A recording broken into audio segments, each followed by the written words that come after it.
Hey, happy snap! We discovered a stretch of land with millions of people living on it that Norsemen also visited about 500 years earlier, but we're going to credit this guy with discovering a continent that he never actually set foot on day. Woo! Welcome back to Bunny and Me. This is Bunny and I'm Me, and that's right, today is Columbus Day, also called Indigenous Peoples Day by some Indigenous people and anyone living with an overabundance of white guilt. But we'll get on to that in a minute. In other news, in honor of the end of Donald Trump's disparagingly sexist 70-year nuclear tirade, we can share these victories involving 3 badass women who would never take shit from such a tan-colored corn silk carpeted pussy. In 1903, Emmeline Pankhurst founded the Women's Social and Political Union in order to fight for women's rights in Britain. In 1978, former U.S. President Jimmy Carter signed the bill authorizing the Susan B. Anthony dollar as legal tender, and in 2014, Malala Yousafzai won the Nobel Peace Prize for her work advocating for female education. But as we mentioned, today is Columbus Day. It is on this day that school children across the nation recite the age-old poem that goes something like this. In 1492, Columbus sailed the ocean blue, except blue isn't really the ocean's color. In fact, blue is the other, the hue that gets refracted, while red, orange, and yellow wavelengths are collected. He had 3 ships and left from Spain. He sailed through sunshine, wind, and rain. He sailed by night, he sailed by day. He used the stars to find his way. A compass also helped him know how to find the way to go.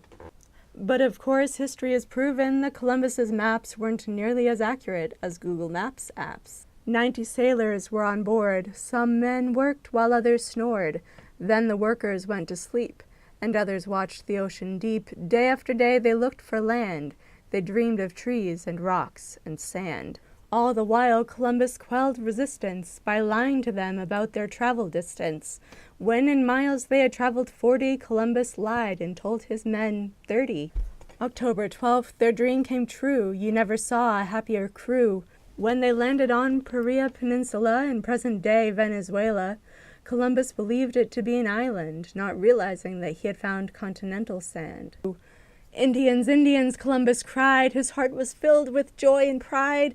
But India, the land was not. It was the Bahamas, and it was hot. We now know that it wasn't Japan, where he also theorized that they would land, nor was Venezuela the Garden of Eden, although that would have been more geographically closer to the original plan. The Arakawa natives were very nice. They gave the sailors food and spice. However, Columbus was far from kind to them. He demanded sex and gold, and then, when the natives revolted, he grabbed 500 of them as slaves and bolted. Columbus sailed on to find some gold, to bring back home as he'd been told. He made the trip again and again, trading gold to bring to Spain. The first American? No, not quite. But Columbus was brave, and he was bright. Although we'd say that's to be contested, for we wonder who could have suggested that such a perverted man be celebrated as the one who dabbled in genocide and mutilated the same people who checked on him when he was shipwrecked. Yes, it turns out that not only was Columbus not the first European to find the New World, now that honor goes to Leif Erikson, who sailed to Newfoundland, Labrador, and Baffin Island, but he never even found North America. Columbus landed in the Bahamas and happened upon the coasts of Cuba, Haiti, the Dominican Republic, and the coasts of Central and South America, but never North America. Which is good, because this is an individual that we might actually want to distance ourselves from. As we alluded to a moment ago, Columbus was beyond brutal to the people who got there first. There is no way for this to be funny, so we're not even going to try, but we do feel that this is important information to share. Now, Columbus heinously wrote about the Lucayan people, saying, "They were very well built with handsome bodies and good faces. They do not carry arms or know them. They should be good servants." When Christopher Columbus outrageously demanded that they give his men food, gold, and to let them have sex with Lucayan women, the locals naturally refused, but Columbus responded without mercy. He ordered that their ears and noses be cut off before sending the Lucayan men home as a warning. When the Lucayans rebelled against this treatment, Columbus saw it as an excuse for war. Unfortunately, this was a war that the Lucayans lost all too quickly, and the Lucayan warriors who survived the battle were fed alive to Columbus's dogs.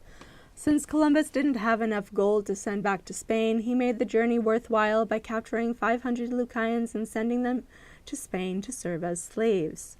He forced 500 more to collect gold, a portion of which Columbus kept for himself before sending the rest on to Spain. Any person who collected their quota of gold was given a medallion to wear around their neck as a sign that they had succeeded in doing so. If someone failed to reach their quota, their hand was cut off and hung around their neck instead, and anyone caught trying to escape was hunted for sport and fed to the dogs. And if that's not enough for you to consider removing Columbus from the same list of people with federal holidays as Abraham Lincoln and Martin Luther King, you should know that Columbus collected so much gold this way that the Gold Coast's gold economy was irrevocably damaged, and the region turned to the African slave trade as a way to save its economy, making Columbus at least partially responsible for the development of the transatlantic slave trade.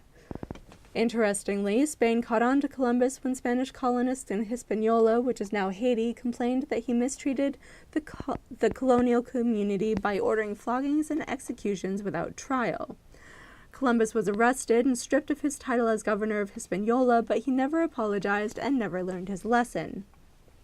Instead, he complained that the system was rigged because he was being judged in the same way that a governor of a town with a normal government in a normal region would be judged, not unlike a certain presidential candidate who said the system was rigged against him because it was constructed to be fair and unbiased.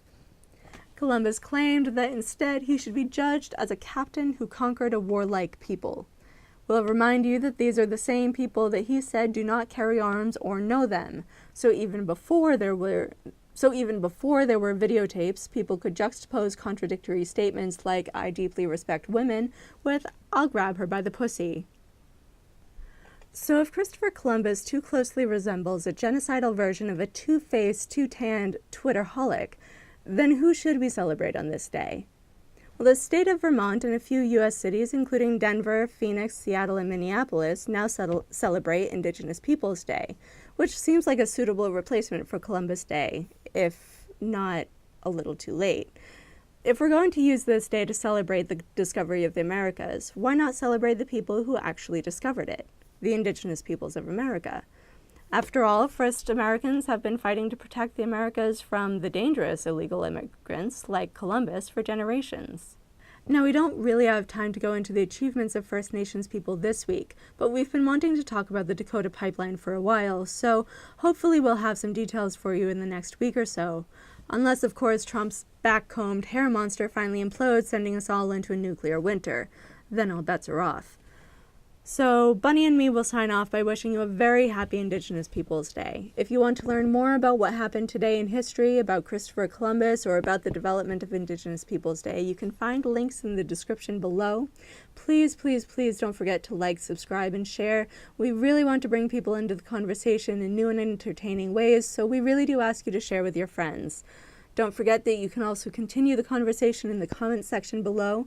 You can also use that section to let Bunny and me know about other topics in history, science, or current events that you would like us to cover. Thanks for watching, and we'll see you next time.